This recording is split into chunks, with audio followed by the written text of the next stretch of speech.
everybody, and welcome to She's Game Obsessed. That's right, it's your favorite show. So we're going to be talking some Week 7 picks. I have named this episode Internet Woes. It is definitely 100% not brought to you by Xfinity, who has just tanked my internet the past week. It's amazing. I'm here. It's working. So I guess thank you for allowing me my Friday show. But otherwise, let's get right on into it. So I am working with you guys. You guys picked 2 of the 4 of these games. I ended up picking the other 2 myself. No, that's a lie. You guys brought up 3 of the 4. One of the games I picked myself. So first game that was definitely DM'd to me and I had so many questions about, which we will get into, is the Ravens at the Giants. All right, guys, this is going to be an intense game. I absolutely hate this game. My reason being, I like both teams to win. I do. But I'm not picking a tie. So to pick, I do pick the Ravens. My sole purpose for that is because of the one caliber year that Lamar Jackson is definitely having. But number 2, and actually really number 1 for the Ravens, really in any game for me. But Ravens offense averages 5 rushing play. It's ranking as the 3rd best when they were entering week 6. So listen, Lamar has completed 95 of his 149 pass attempts for 1,067 yards, 12 touchdowns, 5 interceptions. Mark Andrew has caught the team high 32 passes for 349 yards with 4 touchdowns. Defensively, there's not much to talk about. There are major holes. The secondary, disgusting, awful. Clearly, Coach Harbaugh does not trust them because he does not allow for them to be on the field too much, and he is not allowing them, especially at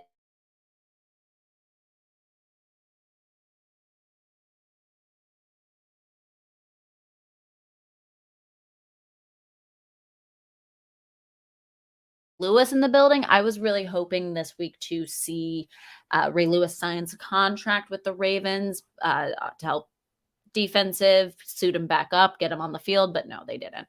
But the Giants, defensively, the coordinator, Dan Martindale, he's familiar with that Ravens offense. He knows how to attack Jackson. He knows how to stop Andrews. And not to mention, Daniel Jones has done a good job at time management with his game. He's thrown for 848 yards with 3 touchdowns and only 2 interceptions, which the Giants, that's impressive. There's a whole air on this team that just Brian Dable brought something to the table. These players are eating it up and they are doing fantastic. They are the best worst team. And I did see something recently that said, are the Giants still disrespected? Yes and no. Yes, they're still disrespected because they get their ugly wins. They are getting ugly wins, but that's the Giants. That's what some people just don't understand. The Giants love their ugly wins. So I think people are not respecting them enough. But ultimately, like I said, Justin Tucker, it's that deal breaker for me. That's why I'm going with the Ravens. The next game that I ended up picking because I like it. I do. It's another one that I think is going to be interesting. The Patriots at the Browns. Now, Patriots are going and they're looking for a 2-game win streak. Mac Jones is questionable. He's marketed as day by day. We all know Bill Belichick and his press conferences, how that goes. In my opinion, I think him and Jacoby Brissett are equal in their quarterback playing abilities.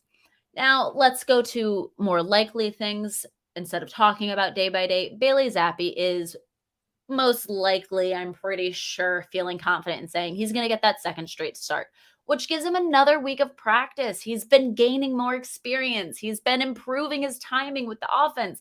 If the Pats can keep the Browns from running the ball effectively and keep it in the hands of Jacoby Brissett, that New England D will eat that up, and it is a loss for the Browns.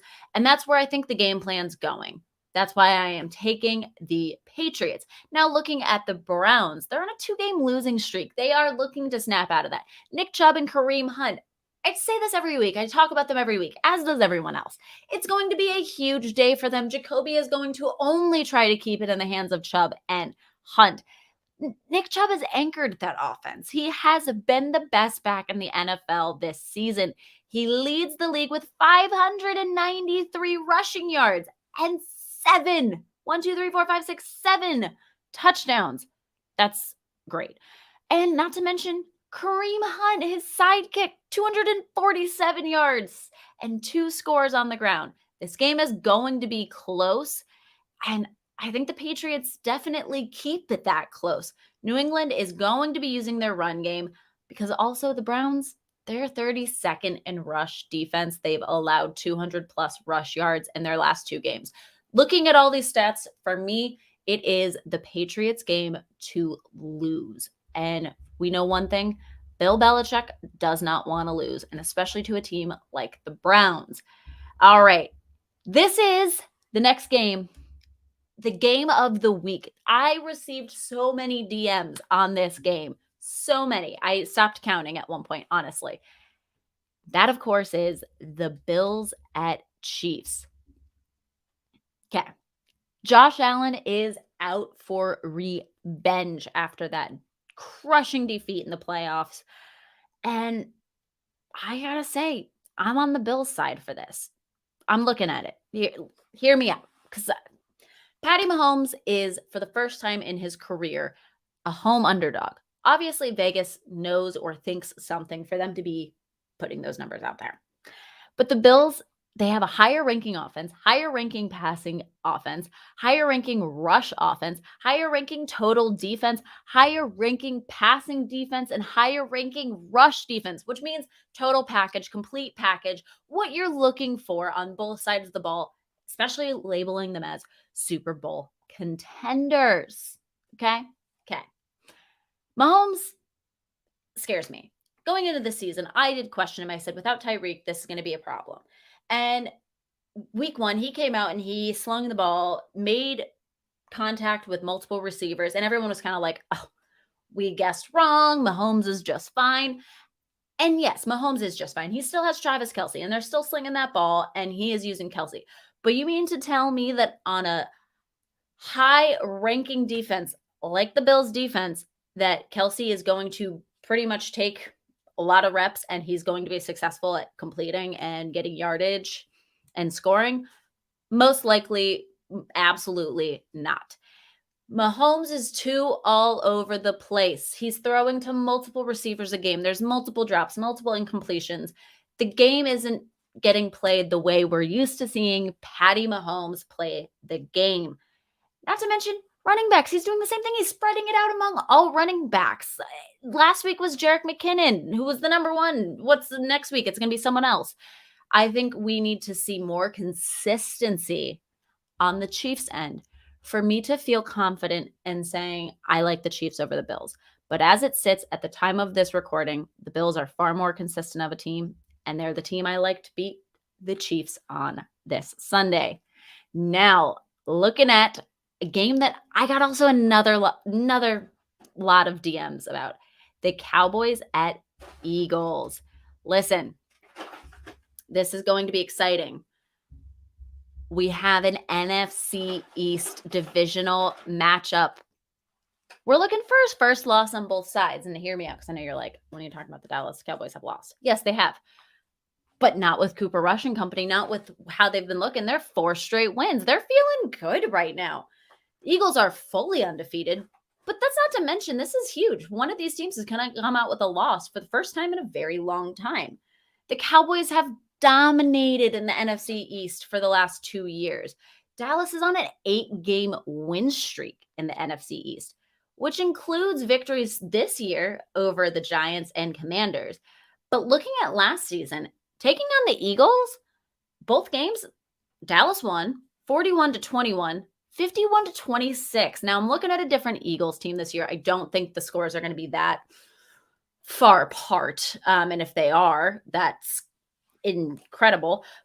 But I like Dallas, and I like Dallas for one reason. So I'm going to get into it. The Eagles, they haven't been challenged yet this season. And listen, hear me out, Eagles fans, Philly fans. I get it. You guys don't want to hear this. But part of being a real tried and true fan is recognizing you have one of the easiest schedules in the NFL. And now I'm not taking away being undefeated and playing that many games in a row without losing is hard. So kudos to the Philadelphia Eagles for doing that and keeping up with that. But this week is going to end. Dallas defense is like nothing they have seen. I don't want to be a quarterback on the receiving end of any kind of pass rush from Micah Parsons and DeMarcus Lawrence. And let's be real, Eagles O-line, it is. It's one of the top. I think it is the top, if I'm not mistaken, off the top of my head. But that's when they were healthy. Left tackle Jordan M. I can't pronounce his last name. Sorry, Jordan. Left guard Landon Dickerson and center Jason Kelsey all have been dealing with injuries in the last week. That's huge to take the number one offensive line who's covering Hurts and allowing Hurts to make all these incredible plays to being injured against the toughest defense they've seen yet. Cowboys are going to run the ball. Cooper Rush is not going to make any mistakes, we hope. He's relying on that defense to do much of the work. And honestly, if I was a fantasy owner of Tony Pollard or Zeke, I'm starting them in fantasy this week. I expect it to be close. Field goal close. Absolutely. But the boys are giving the Eagles their first upset. Alrighty, so let's now move on to your questions, your statements, your things. Talk to me. Tell me what's going on. I love to hear from you guys. Of course. So I'm just going to run through what I have here from you guys. Eagles are not going to remain undefeated for long. I completely agree. It's incredibly difficult to have a perfect season. We've only seen one team realistically do a perfect season. And if you're counting just the regular season, we've seen two teams do it in 100 years. So it's obviously not the easiest feat. But again, not taking credit away. 5-0 is hard. Tom Brady will not win another Super Bowl this year. 100%. 100%. That Bucs team is dismal. It's laughable. And I'm not one to speculate or judge, but it's quite interesting to me how somebody just chose football over marriage and family. Definitely incredible, crazy, but good luck to him. I don't think he's winning another Super Bowl. I really don't. Matt Judon Matt Judon. Speaking is hard. Deserves more credit. Dude is tied with other top pass rushers. I completely agree. Matt Judon was fantastic when he was on the Ravens. He has been an incredible step up to that New England defense. I do think people need to be talking about him more, but that involves talking about the Patriots more. And I'm going to be quite honest, there's not much going on in the Patriots right now that I want to talk about. I know I talked about them earlier, but again, I think it's because I like that matchup between the Browns. And that says a lot. The matchup between the Browns is going to be competitive. So I'm going to leave it at that one for that comment. Chiefs at Bills prediction. I gave it. It's watched it before. Bills or KC. The Bills are getting a bunch of injured players back, and KC looked suspect on Monday. Completely in agreement. And again, I talked about that already. We're riding with the Bills here on She's Game Obsessed. Which game do you think is going to be the closest this week? That's a good one. I am taking Giants and Ravens. Here's my thing. How many times has the Giants kept a game within a point this season alone? How many times have the Ravens kept a game within a field goal this season alone? So I think those are two teams that are just very good at keeping a game close. So that's where I'm at. Giants, Ravens, how do we feel about that? Well, I just somewhat answered that question even again. Your thoughts on Cowboys? Wow. Okay, you guys, I was not joking when I said my DMs were flooded with these games. Thoughts on Cowboys, Eagles? I already gave it. We're riding with the boys for that first upset of the season. Ravens, Giants. What do we believe is real with the Giants? Defense slows Lamar. I do believe that the Giants are the worst 4-1 team. They're not the best team in the NFC East. They're not better than the Cowboys. They're not better than the Eagles. That's all very real. We know that. We get that. The only thing I believe is Brian Daboll came in and completely changed around that locker room and what people expect and what people think, and that's what's allowing these players they have it's like the stupid cliche, maybe rom-com chick thing, like, "Somebody believed in me, and I was able to succeed." They got a coach that's showing up and believing in them and making them play their hearts out for him. That's what it is, and that's what I believe about the Giants. As for the Ravens, I don't I don't really believe much. I think Lamar is on his MVP caliber year. People are talking about that. He's on the second MVP caliber year. Beyond Lamar, there's just a lot that falls short for me with the Ravens. Kansas City or Buffalo? Who do you have Sunday? Buffalo. All right. Again, all these questions we're talking about games I already covered. But please, as always, you can comment questions down below on Instagram when I do my polls or questions. Feel free to shoot me some. I am always happy to answer your questions. But that is it for this episode of She's Game Obsessed. It was fun, guys. Good talking with you.